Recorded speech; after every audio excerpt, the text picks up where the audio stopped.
cells react to them. And we try to trigger that through different modalities, whether for me, I try to teach a lot of good breathing techniques and movement, and then that goes back into the cellular development. But you're doing it in a whole different way. Tell us how you're doing that. Well, as you know, the body's made up of atoms, so it has a frequency, color, and sound. And each part of the body has a different density or different elements that make it up, like the skin, the blood, different organs, the heart, the sinuses.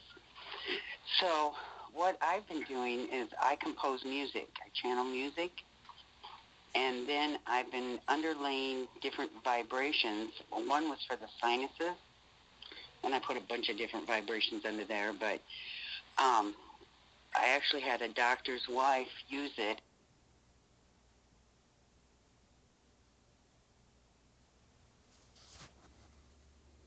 And didn't have to have sinus surgery. Because when you listen to it, it goes in and it realigns the vibrations in that area, that frequency. And when it realigns those vibrations, it literally heals it. And then I have one for the chakras. Yeah.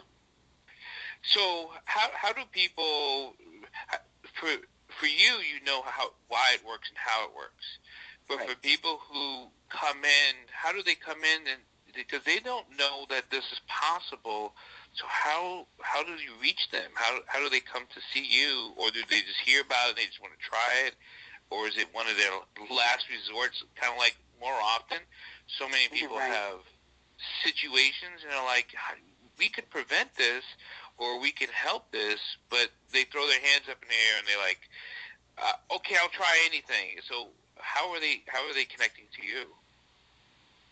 Well, there's multiple ways on my sites. I'm on LinkedIn and Facebook, and I'm working on a website again right now, putting it together. But it's word of mouth, and then I've had a lot of prodigies that have come that I've trained, that actually move on and do their own thing, which is really neat. So a lot of people I just meet and tell about, and they go, I'll try it, I'll try anything. And then when they try it, they can feel it, and they can see the difference. So, and all we're doing is basically physics. We're working with the vibrations in the body. It's not anything mystical or magical, No. We're busy, and it's funny how I think even now these days, I think our sciences that we've been studying for a long time, you and I and others, that the commonwealth is starting to be like, hey, this is what's been going on. We're like, yeah. Well, yeah, I've actually done piano concerts where I'd have a group of people and I just channel the music, and I'm guided on the different tones to play, and just by playing certain tones, people have had healings, different combination of tones. I've had people come up afterwards and said, oh, this brought up a past, and then they cried during it and they healed. So sound frequency, or just frequency, is going to be the healer in the future as soon as people realize that the drugs have so many side effects. Not that sometimes we don't need them, right? But there are other alternatives. Yeah. So what is some of the frequencies, like, that whole they've detuned us for a long time with the different music we were listening to for a long time. Right. Can you want to tell about the megahertz, difference between the hertzes that you use to compare? I don't know much about that. Most of my knowledge, even in the books that I've written, people say, well, did you read such and such book to get that? And I go, no, I got it in meditation. And so I basically get most of my information in meditation, or when I'm doing music, I just, whatever flows through me.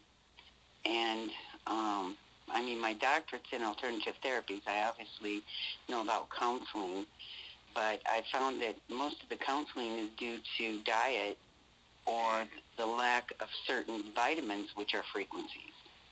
You can see different foods have different colors because they're made up of different vibrations and different elements. And so red foods deal more with the lowest chakra.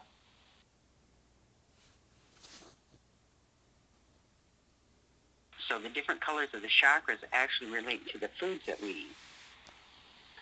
It's really interesting how it's all connected. It is. And do you want to at least tell some people about the different chakras and the different foods that go along with it? Well, like the earth chakra, which is the lowest chakra, which is the red chakra, is like watermelon, reds, beets, anything in the red foods. Purple is ethereal. It raises your vibration, and now they've had them for years. They have purple potatoes. My brother's an organic farmer, and he grows purple and pink potatoes, which have different elements. That's why they're different colors. So yellow is for the endocrine system, and orange and energy, like lemons. That's for energy that detoxes the liver, that cleans the blood. So, I mean, it's really interesting when you start to dive into it. Well, why do you think, and I'm glad hopefully people will listen to this and then chime in and understand that they can there's a better way. There's a natural way. There's a organic way. There is a cellular biology to all this that we're tapping into, and it's not just we're not just tapping into the physical body, we're tapping into the whole body. Oh, absolutely. Just in the words that you say and the thoughts that you think. The way I explain it is our thoughts and words are like a computer. You type it in, we speak it or we think it. It goes out. It floats out in the universe. And the reason I know this is true, and this is what I do in my classes, I explain why I know it's true. I was doing a class in Illinois on Reiki, and I went to, there was a psychic coming in from Canada, so I went there with my husband, and we were sitting there, and she was going around doing many readings on everybody, and I know what she does. She connects with your energy field, and whatever comes through, she tells you. So just for the heck of it, I visualized a grand piano, musical notes coming around me, just visualized them coming down around me to see how powerful my thought was. So about, I'd say a half hour went by, and she got to me, and she gave me my reading. I see a grand piano and a musical notes coming down around you. So in that half hour's time that I had focused that, it had floated to where it was over my husband. And that's why it goes out, and then it comes back. So like we talk to a computer, it brings us back the information. It's a good analogy to explain it to people. And it's understandable. It's simple for people to understand. What are the books that you've written thus far? And I know you're working on one now. Well, my first book, what my son inspired when he was young, they proclaimed him ADD, which I call genius today. And he wouldn't take naps, and he was real busy and kind of being naughty because he was bored. So when we go to take a nap, he had a hard time taking a nap. So I started making up stories where he was the hero, and he helped me write them. And so the first one was Zubak and the Secret Mountain. And now I call it McDermott Mysteries because I'm going to have a trilogy. But I did research, on Ireland and integrated. It took me probably 20 years to write the book because I used to storytell it at school, but then I really got into it and got into the physics of it. And so it's a really nice book to empower young children. And my next book in that trilogy is going to be called Cryptic Codes, because I'm going to put the codes of the universe and how they all intertwine. The astrology charts, the musical notes, how the chakras and the musical notes, how they connect, because everything's connected.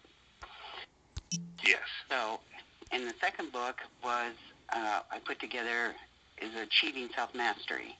It gives you the skills in a real basic outline of things that you can change in your life that create peace, harmony, happiness, and health.